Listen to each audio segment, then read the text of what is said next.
why we are looking at energy transition in such a serious way.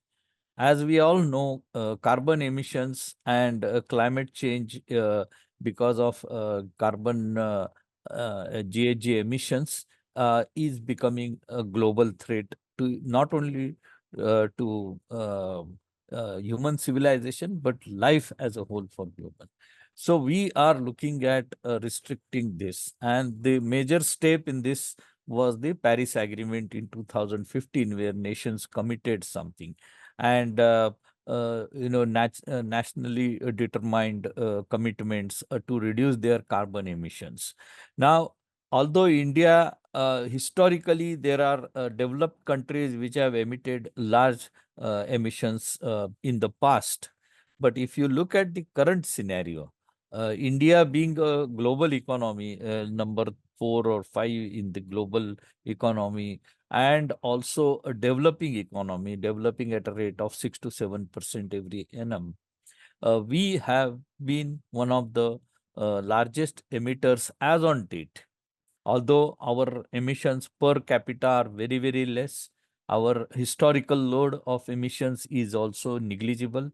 But we have to see that going forward, we will be one of the major contributors, and the 6 countries, including India, China, USA, Japan, European Union, Russia, we all of them are contributing around 60% of the total global emissions.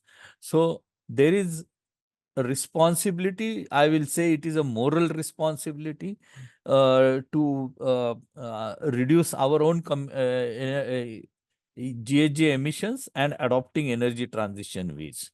And being a developing economy, we have chance to do that because our infrastructure is being developed. Our infrastructure, our industries, our economy is developing, and that's why we have a chance to build a sustainable economy model, less GHG or low carbon economy going ahead. And this is a golden chance which government is looking at. And to do this, we have to see now, our economy is growing fast, and our increase in our electricity consumption. Now, our peak demand a few years back was something like 180, 200 gigawatt, which has now, last year, it was about 250 gigawatt, and this year is expected to go more than 275 gigawatt. And we have now installed capacity around 450 plus gigawatt, but a majority of it is with coal, and then renewables, hydro, and nuclear. So one is looking at replacing the coal or thermal fossil fuel based power generation with renewable power generation. And we have ambitious target of reaching 500 gigawatt of renewable electricity or clean electricity by installed capacity by 2030. So all this change and this way forward needs lot of new technologies, lot of innovation in each and every aspect of it. Be it grid operations, which need to be modernized to accommodate the variable renewable power.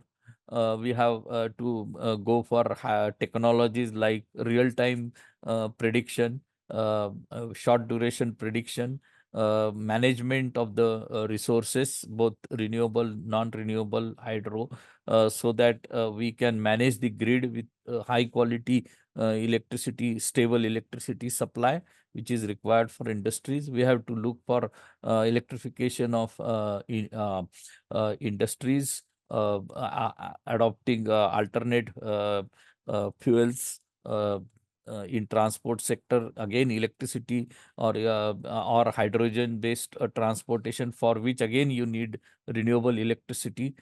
So if you look at comprehensively, it is the whole thing is that we need to have lot of innovation and to meet this challenge of energy transition.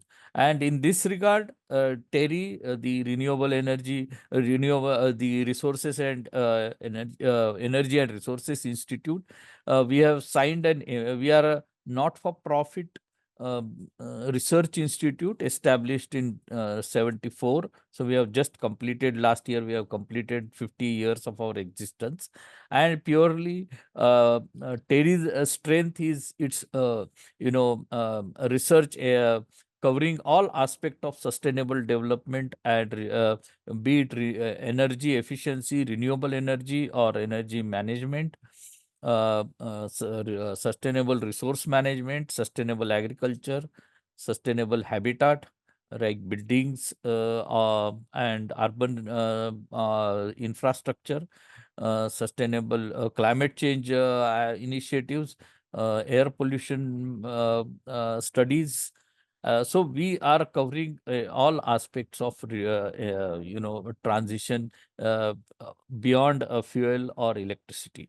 And in this regard, then with the Bureau of Energy Efficiency, we have signed an MOU to establish a separate institute which will purely focus on energy transition related initiatives, and which will be housed in Hyderabad campus and managed by steering committee. This is one of the, I will say, unique example where public-private partnership in research is happening with the central government institute like Bureau of Energy Efficiency and TERI. And we look forward to a lot of work happening in terms of grid management, in terms of new technologies, policy innovations, attracting climate finance, so and so forth. I will stop here so that I don't exceed my time. But what we are looking at is, a dire need for new technologies coming in areas like hydrogen storage, grid management, uh, renewable power generation with higher efficiency, solar cells, and high efficiency wind turbines, offshore wind energy. And one of the new addition for this is also the nuclear energy. So government in this in this budget, government has put a earmarked budget for nuclear development, and traditionally nuclear power is looked in two ways. One, people are there are two major issues. If any accident happens, like Chernobyl kind of thing, what will be the impact over generations? And secondly, the dumping of nuclear waste. But the latest technologies what we are looking at are small modular nuclear reactors, where the damage due to any mishap is can be contained or limited. And thorium based technologies, where a nuclear waste is less of a problem. It can be a problem, but it's less of a problem.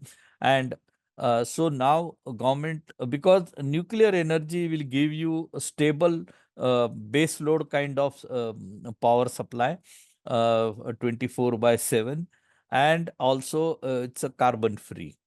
So that is something where another innovations are happening, and we need to focus on that area also.